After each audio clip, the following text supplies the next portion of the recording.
आँखों में है रूप संग का, अधरों पर तेरा ही नाम। धड़कन में अनुगूंज संग की, संग पुरुष को करे प्रणाम, संग पुरुष को करे प्रणाम। आराध्य के श्री चरणों में कोटिशः नमन। हमारी ज्ञानशाला की प्रशिक्षिकाओं एवं ज्ञानशाला के नन्हे मुन्ने बच्चों, सादर जय जिनेंद्र। बच्चों, आपको पता है हमारे जैन धर्म का सबसे बड़ा पर्व पर्युषण पर्व कल से शुरू होने वाला है। बच्चों, जब कोई भी फेस्टिवल आता है तो हम कितने खुश हो जाते हैं ना। जैसे दिवाली, होली, रक्षाबंधन। क्यों हो जाते हैं हैप्पी बच्चों? क्योंकि होली पर हमें अपने दोस्तों के साथ मस्ती करने को मिलती है, तो दिवाली पे नए नए कपड़े और मिठाइयाँ खाने को मिलती है। रक्षाबंधन पर बहनों को भाइयों द्वारा अच्छी अच्छी गिफ्टें मिलती है ना बच्चों, कितना अच्छा लगता है। लेकिन जैसे ही हम सोचते हैं पर्युषण पर्व आने वाला है तो हमको टेंशन हो जाता है। अरे बाप रे, उपवास करना पड़ेगा, सामायिक करनी पड़ेगी। होता है ना बच्चों टेंशन। क्यों? इसका महत्व हम जानते नहीं हैं। पर्युषण पर्व का बहुत बड़ा महत्व है, क्योंकि जो हमसे छोटी छोटी गलतियां या पाप होते हैं उनको धोने की पावरफुल वॉशिंग मशीन होता है पर्युषण पर्व। हम जो गलतियां करते हैं उनको जप, तप, ध्यान, स्वाध्याय के द्वारा हम क्लीन कर सकते हैं। जैसे बच्चों, हम चलते चलते हमसे कोई कीड़ा मर जाता है तो कभी हम बिना पूछे किसी की चीज़ उठा लेते हैं, तो गुस्से में किसी को मार देते हैं या चुगली करते हैं। तो ऐसे छोटी छोटी मिस्टेक तो सबसे ही होती है, होना भी स्वाभाविक है, लेकिन उसको क्लीन तो करना पड़ेगा ना, उसको धोना तो पड़ेगा ना। जैसे एक एग्जाम्पल देती हूँ आपको।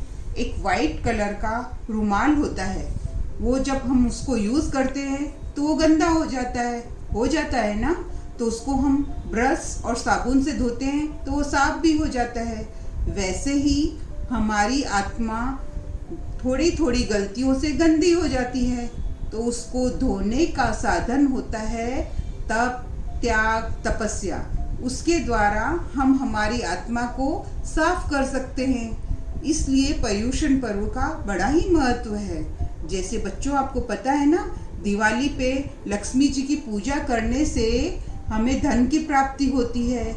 वैसे ही पर्युषण पर्व में धर्म ध्यान करने से हमें ज़्यादा बेनिफिट होता है, हमारे कर्म जल्दी कट जाते हैं। इसलिए हमें पर्युषण पर्व में आराधना करनी चाहिए।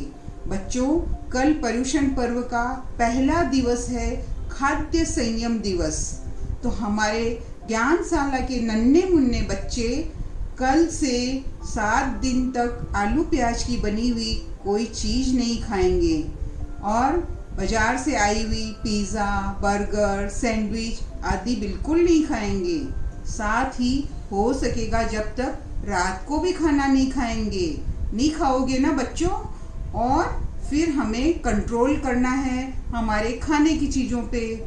जैसे हम दिन में बहुत सारी चीज़ें खाते हैं, ये खा लिया, वो खा लिया, लेकिन कल खाद्य संयम दिवस है, हमें कम से कम चीज़ों को खाना है, उन्हीं को रिपीट करना है ना ज्ञानशाला के अच्छे बच्चे।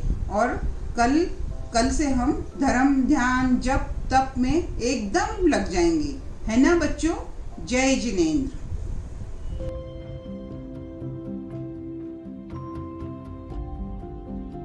जय जिनेंद्र बच्चों। अब मैं आपको खाद्य दिवस का महत्व बताने के लिए एक स्टोरी सुनाऊंगी। एक बार अमर नगरी में एक राजा राज्य करते थे। उनका नाम था कुंभ। उनके यहाँ एक राजकुमार ने जन्म लिया। उसका नाम रखा गया ललिताम। ललिताम अपने नाम के अनुरूप बहुत ही सुंदर और कोमल थे। जब वे बड़े हुए तो नगरी में एक बार धर्मघोष मुनि पधारे। उनका व्याख्यान सुन बालक में वैराग्य जाग गया और बालक ने दीक्षा ले ली अब वे आचार्य के साथ विहार करने लगे। सभी संत मुनि बहुत तपस्या करते, लेकिन ललितान मुनि से कोई तपस्या नहीं की जाती, उनसे भूखा नहीं रहा जाता था। तो उन्होंने इंद्रिय संयम, खाद्य संयम शुरुआत की और वे कूर नामक एक धान जो बहुत ही नीरस, बहुत ही स्वादहीन होता है, बस वे वही लाते और उसे थोड़ी मात्रा में खाते। ऐसे करते करते उन्हें दूसरे मुनि कूर गड़ुक नाम से बुलाने लगे। उनका नाम कूर गड़ुक मुनि हो गया।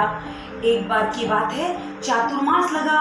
गुरुदेव ने सबको तपस्या करने के लिए कहा। किसी ने 4 माह की तपस्या की, किसी ने 6 माह की, 1 माह की, 15 दिन, सब तपस्या कर रहे थे, लेकिन कूर गड़ुक मुनि से बिल्कुल तपस्या नहीं की जाती। एक बार गुरुदेव व्याख्यान दे रहे थे, व्याख्यान बहुत लंबा हो गया, मुनि को बहुत भूख लग गई, उनसे रहा नहीं गया। उन्होंने व्याख्यान के बीच गुरुदेव से कहा, मुझे आहार लाने की आज्ञा दे गुरुदेव। गुरुदेव ने कहा, अब तो छोटे छोटे मुनि भी व्रत कर रहे हैं, तुम भी करो। मुनि ने कहा, मुझसे भूखा नहीं रहा जाता है, आप मुझे आज्ञा दें। गुरुदेव को गुस्सा आया और उन्होंने कहा, जाके आहार कर ले। मुनि गए और आहार लेकर आ गए और गुरुदेव को दिखाया।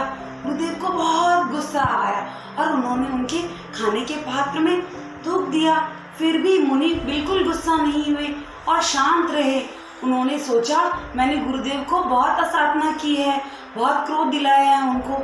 ऐसा सोचते सोचते, खाते खाते वे ध्यान में चले गए और उधर चक्रेश्वरी देवी नीचे पधारी और उन्होंने संतों से पूछा, कूर गड़ुक मुनि कहाँ हैं?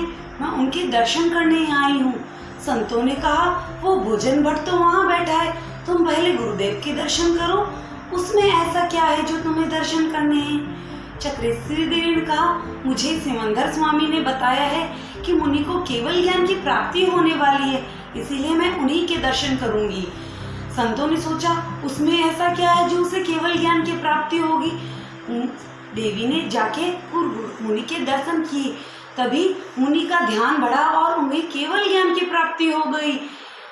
तभी देव दुंदुभी बजी, चारों तरफ देवता नीचे पधारे।